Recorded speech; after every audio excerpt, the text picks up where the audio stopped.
Hello, Hi. sa pangalan po ng dakilang Panginoon sa Kristo, isang napagkalang hapon sa bawat isa. Nandito po tayo sa pagpapatuloy ng galain kung saan mayroon tayong maraming kasitas na nabasa at ibibigyan natin ng buhay.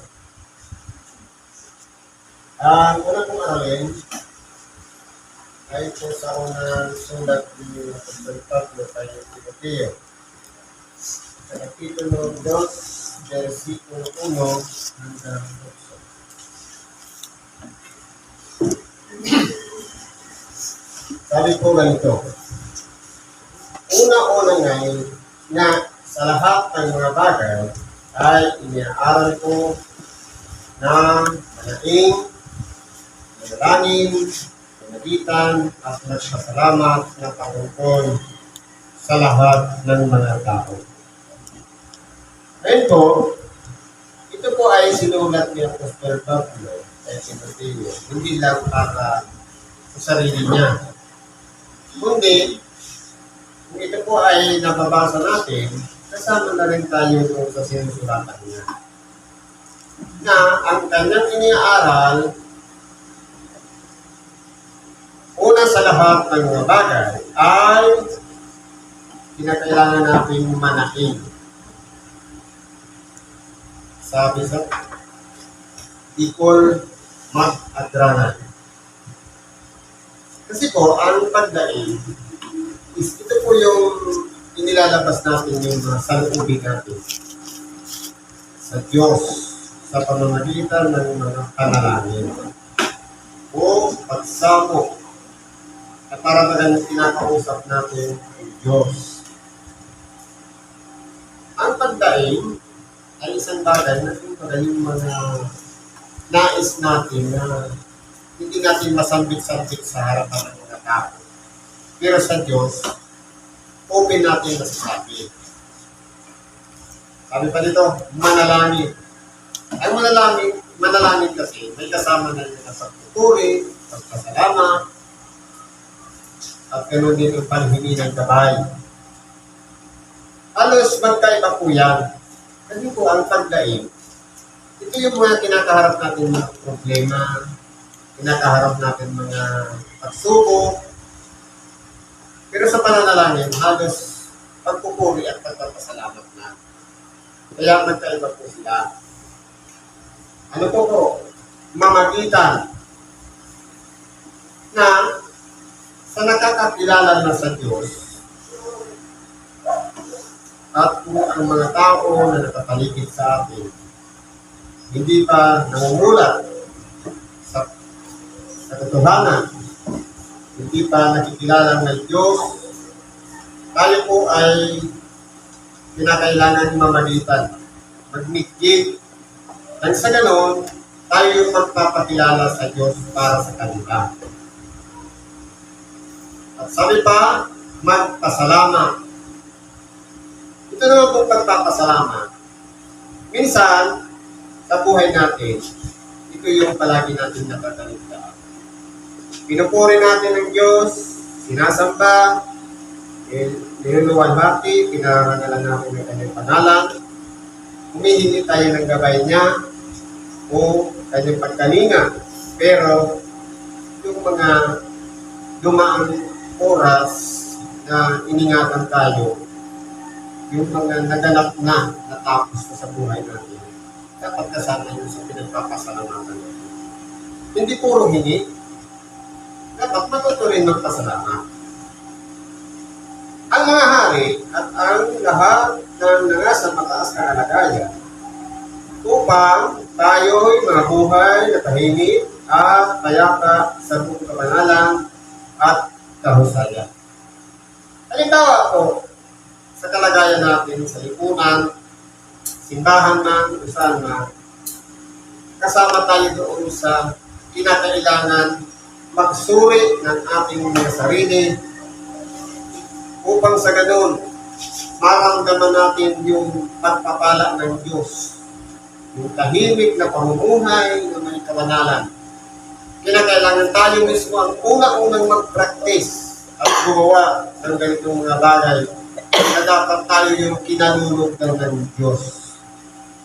Ibig sabihin, yung mga nagpapasunod, yung mga nagda-guide, mga leader, ito dapat ang unang-unang gumagawa sapagkat kung halimbawa, hindi natin inaantay sa ating sarili, paano natin masasabi na may turo sa ating kapwa ang mga bagay-bagay kung hindi natin alam sa ating sarili na tayo pala ay saliwas din doon sa mga inaaral natin at hindi natin nasusunod ang kalooban ng Diyos.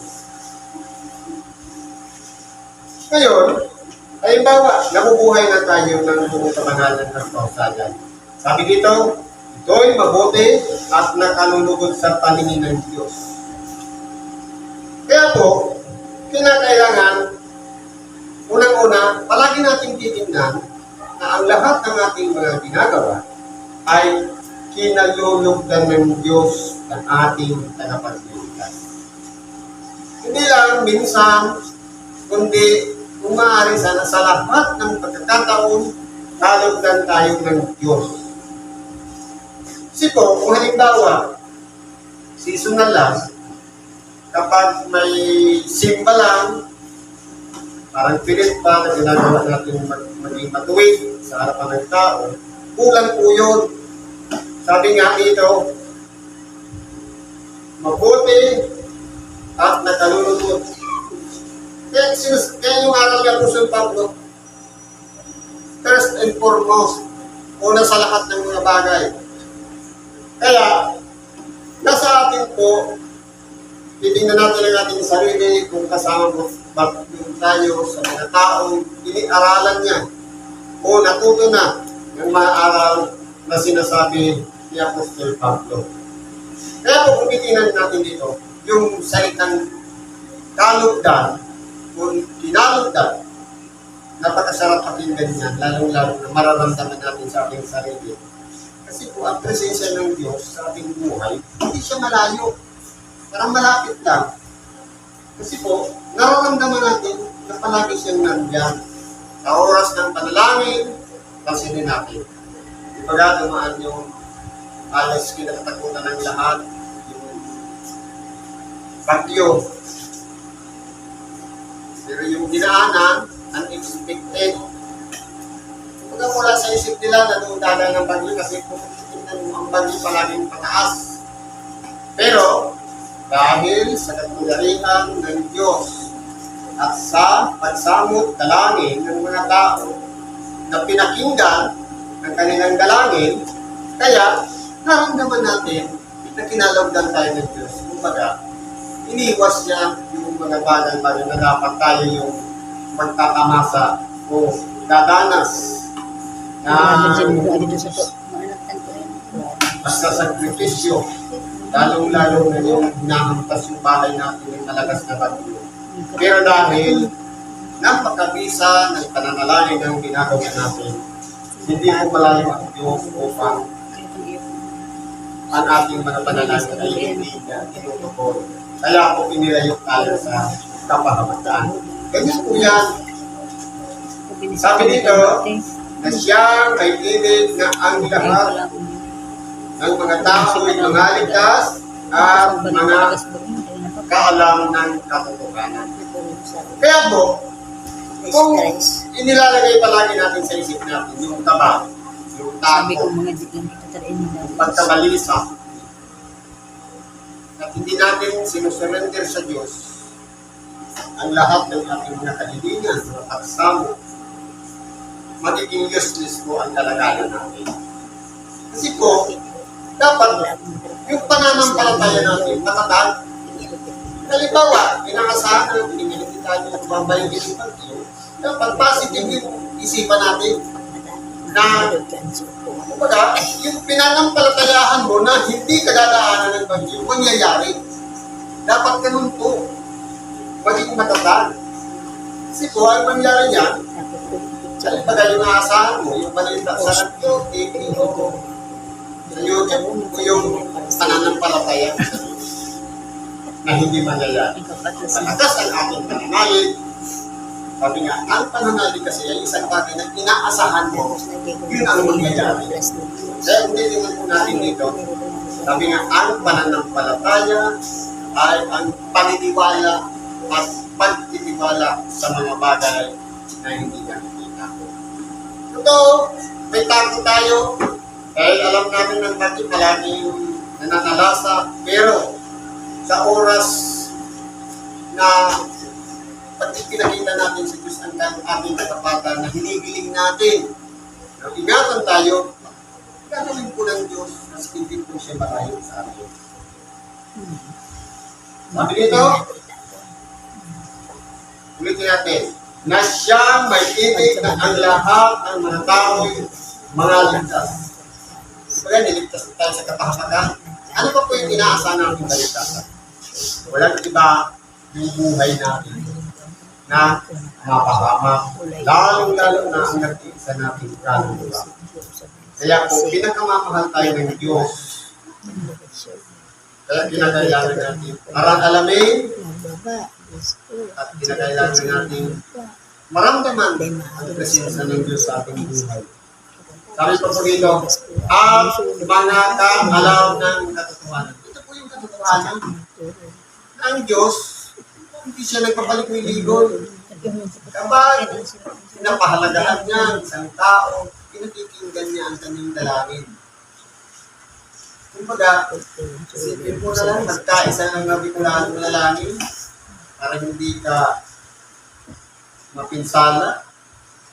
Hindi ko rin nagkaisa yung mga tao. Kaya ano nangyari? Imposible nangyari sa atin. Lalong-lalo na pagdating sa buhay natin. Kinakailangan din natin magsaliksik, malalaman natin ang katotohanan. Hindi siya tinuturo sa paaralan, kundi nasa sarili mismo natin ang katotohanan. Hanapin lang natin si Kristo sa ating buhay. Sabi niya, ako ang katotohanan. Kapag nandiyan na sa ating buhay, mararamdaman natin ang katotohanan. Kaya, ang katotohanan, hindi hinahanap. Yan po ay nandyan lang, tatawagin mo lang siya. Kaya kailangan natin mga kaalam ng katotohanan.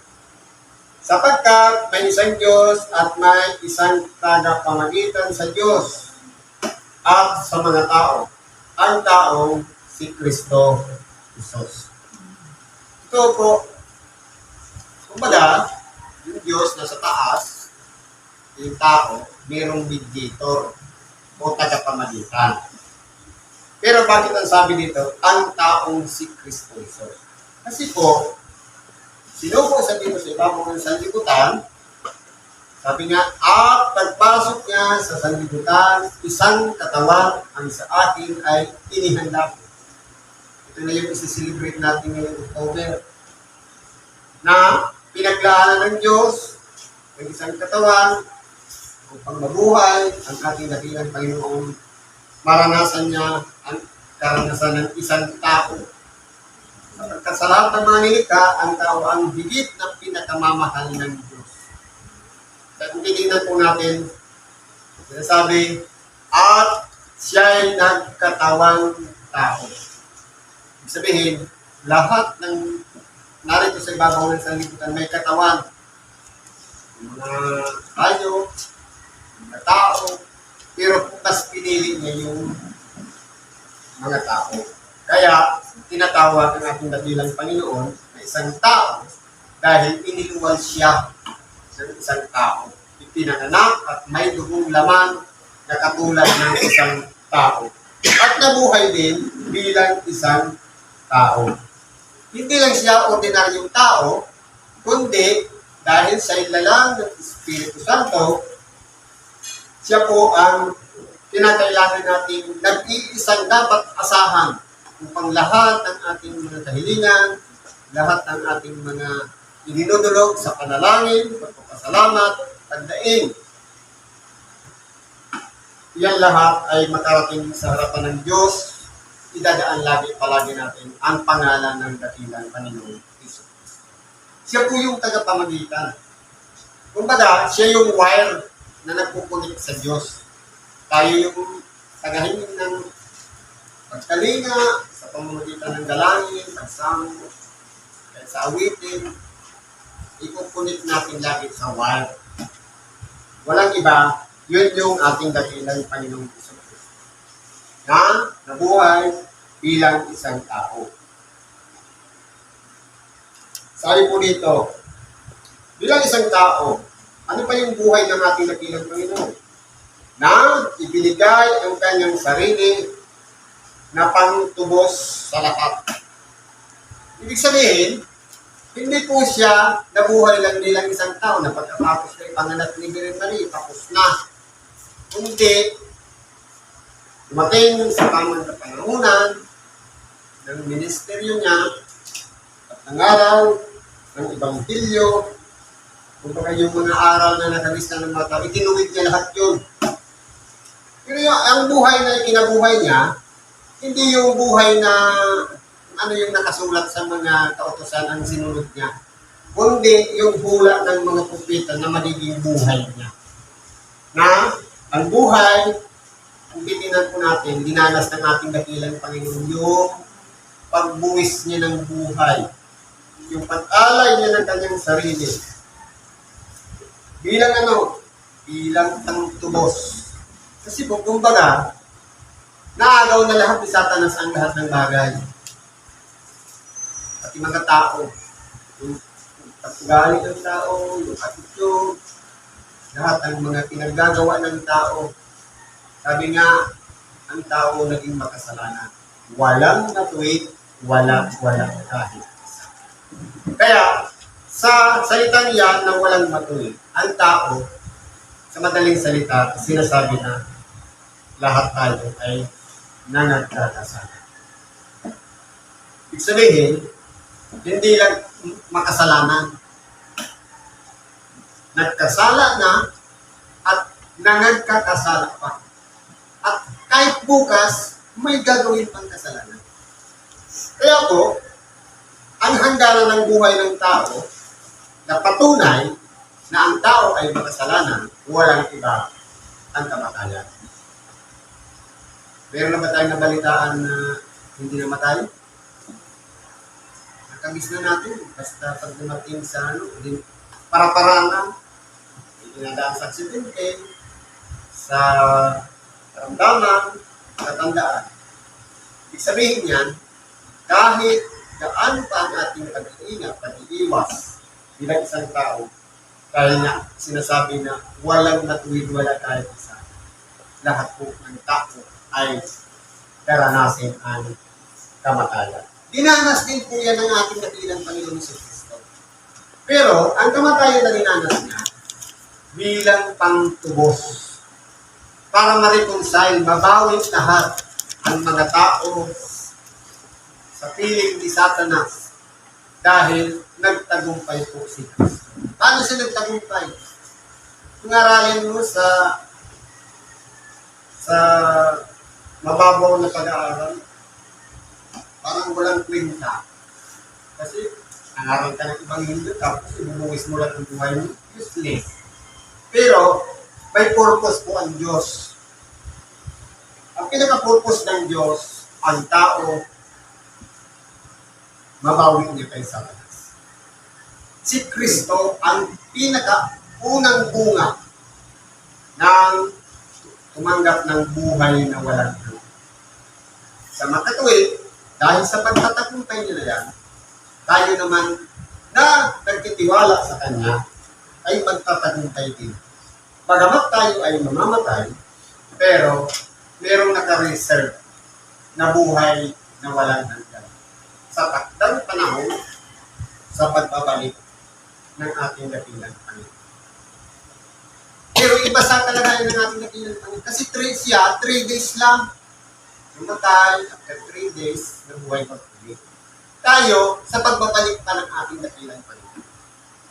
Kaya, ito po yung napakahalagang bagay na napagtagumpayan ng ating dakilang Panginoon.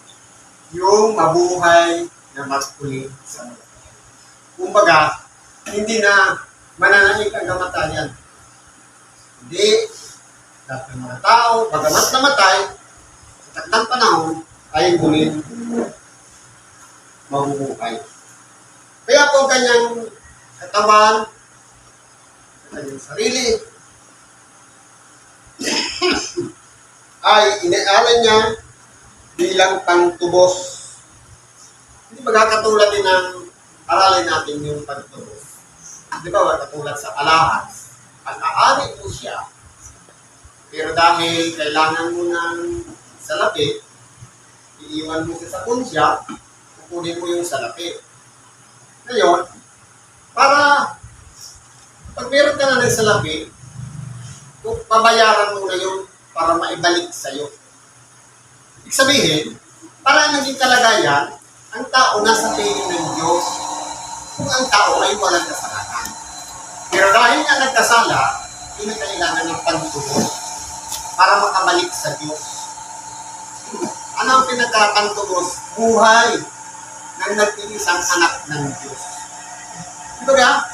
Kung titignan mo yung logic na ginawa ng Diyos, dapat ka, hindi maabot o maipaliwanag ng tao. Kasi nga, sabi, ang salita ng krus, kamangmangan sa mga nagpapahamak. Pero sa nangaliligtas, ito'y kapangyarihan. Bakit po? Kasi nagtagumpay ang ating dakilang Panginoong Kristo. Kaya, tinatawag ang ating dakilang Panginoon na siyang tagapamagitan at naging pantubos na pantubos sa lahat na magpapatutuong mahahayag sa sariling kapanahonan. Ngayon, kwento pa lang yung nakita natin, kung ano yung nabasa natin sa kasulatan. Wala tayong proof. Ito lang, Bible. Pero, masasaksihan natin lahat yan pag dumating yung takdang panahon na ang ating dakilang Panginoon ay bumalik na dito sa ibabaw ng sanlibutan. Sabi dito, na dito'y itinilaga ko na tagapangaral at apostol, sinasabi ko ang katotohanan. Hindi ako nagsisinungaling. Guro sa mga hintil, sa pananampalataya at katotohanan. Ito po ang buhay-buhay ni Apostol Pablo, ang magturo sa mga hintil. Ngayon, patalungin natin ang ating mga sarili. Kasama ba tayo sa mga hintil? Kung titingnan mo, pinag-uusapan ng Israelita, lahat ng nasa labas ko, ang tawag hintil. Hintil saan? Bilang Hudyo. Pero, kung aralin mo, meron tayong dugo na kaparehas din ng mga Hudyo. Kasi po ang mga Hudyo, mga lahi yun ni Huda. Ang Israelita naman lahi ni Israel o Jacob. Kaya, may mga exclusive lang yun sa pinanggalingan. Sa atin, ang sa ating Pilipino. Dahil, ano yung pangalan ng bansa, yun ang tawag. Pero yung pinagmulan natin, mga Hebreo tayo. Hebreo. Kasi po, yung mga Hebreo, ito yung mga lahi ni Ibero na nagkalat sa buong mundo. Kumbaga, lulo ng lulo kaya na ina-Abraham si Ibero. Ibig sabihin, halos inapo tayo. Kasama tayo sa mga Hebreo. Ano pang sabi dito? Ibig ko nga ang mga tao'y magsipanalangin sa bawat dako. Naiunat ang mga kamay na banal na walang galit at pakikipagtan. Ang hinihingi pabor ni Apostol Pablo sa lahat ng mga tao na manalangin sa lahat ng dako. Ngayon, tatanungin natin ang ating sarili. Sa templo lang pa mananalangin? Pag matutulog lang pa mananalangin? Hindi po. Pag sinabing lahat ng dako, anuman ang posisyon natin, nakaupo man, nakatayo, nakahiga, lumalakad, at lumilipad pa yan, kung nandun ka na, hindi mo na kailangan ang templo. Sabi sa pananalangin, ang turo ng ating dapilang pa, umasok ka sa iyong silid. Kailangan po ba natin umuwi sa bahay? Sa sarili natin silid para manalangin? Hindi na po. Ang silid niyan, ito. Yung ating mismo pagkatao. Ibig sabihin, manahimik ka muna. Pikit mo lahat. Sara mo ang mga pintuan, mga bintana, itong mata. Pikit ka. Paano kung naglalakad ka? Kailangan ng umibig. Hindi kang tumingin sa kawalan. Kasi po, mabangga ka naman. Kumbaga, sa isip lang, hindi na kailangan ng tubig. Ganun dapat nananalangin. Habang naglalakad ka, parang nasa maging matagumpay sana yung gagawin mo ngayong araw. Kumbaga, maganda sana yung magiging resulta. Exam ka, inisip mo, hindi ginawa sa akin, sa tulong ng Diyos, ang binibili ko. Pero, sabi dito, iunat ang mga kamay na banal. Kinakailangan natin munang magpatabanan. Paano? Kunting kasuotan, o ano-ano naman. Walang iba po yun. Ang sabi ng pagpapatabanan, paglilinis ng sarili, paghingit ng kawan. Na dapat, alisin natin dyan yung sabi dito, walang galit at pakikipagtalo. Ibig sabihin, i-forget mo muna lahat ng kagalit mo. Kasi po, yun ang magiging dahilan o reason para yung prayer mo hindi makarating sa kanya. Kasi po, hindi pwedeng sasabihin mo lang, pag sinambit mo na yung pangalan ni Jesus, tapos na. Hindi po. May sinabi nila natin na ilang tayo. Hindi lahat ang tumatawag sa akin, Panginoon, Panginoon. Sabihin, mayroong process, mayroong proseso para kilalanin ni Kristo na hindi lahat ng tumatawag sa Kanya, pakikinggan niya. Hindi, yaon lamang gumagawa ng kalooban ng ating Amang nasa langit. Kaya lang, titingnan mo, tawag naman ako eh, nakadalami naman ako sa Kanya. Ibig sabihin, okay na yun. Pakikinggan na yung prayer natin. Hindi, kinakailangan mo rin sundan yung aral na ibinigay niya. Hindi lang yung... Kasi pang tao kasi minsan, halimbawa, bagyo, malayo ang bagyo, walang ginagawa yan. Kung kailan, gipit na sa, kumbaga, yung distansya ng bagyo, malapit na sa ka naman nanalangin, wala na. Kumbaga, pero nagkakilala niya doon sa, isang dibdib yung din, babae. Hindi walang bagyo, palaging nag-misyon. Kung may bagyo na, inaaway niya na yung asawa niya kasi yung bubong baka nang ipare. Okay? Ginawa naman ng babae, nananalangin siya. Sabi naman ng lalaki, huwag ka nang manalangin, binabayo na tayo. Ang gawin mo na lang, lumikas ka. Saan mo yung mga pintuan at isip mo yung sarili. Kasi binabayo ka na eh. Meron bang magic na instant wisdom? Wala naman doon si Kristo na gano'n. Kaya, kung titignan po natin, maliwanag yung sinabi ng kanyang asawa, bagamat hindi siya nagsisimba. Pero, kasi ang nakita niya, kung kailan ipit na sa oras sa kanya, nanalangin. Nag-mission na nag-mission. Ang problema naman, napabayaan yung pamilya. Hindi mo na inayos yung pamilya, palagi nasa labas. Kaya, kung dumanas man ang problema, kung dumating ang problema, wala. Paano pa masasolve? Kahit idalangin mo pa ng idalangin, uli na. Kaya sabi niya, kapag may distansya pa ang problema, idalangin mo lang na kung pwede mo lang daanan yung kinatatakutan mo. Ganun ang beso ng pananalangin na dapat ginagawa.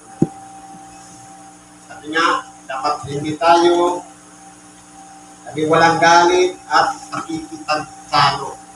Dapat palagi tayo kalmado, hanggang makinig at hanggang sumunod sa kalooban ng Diyos. Kasi po yung pagkikipagtalo minsan, pride po yung papagalingan yung mga prinsipyo.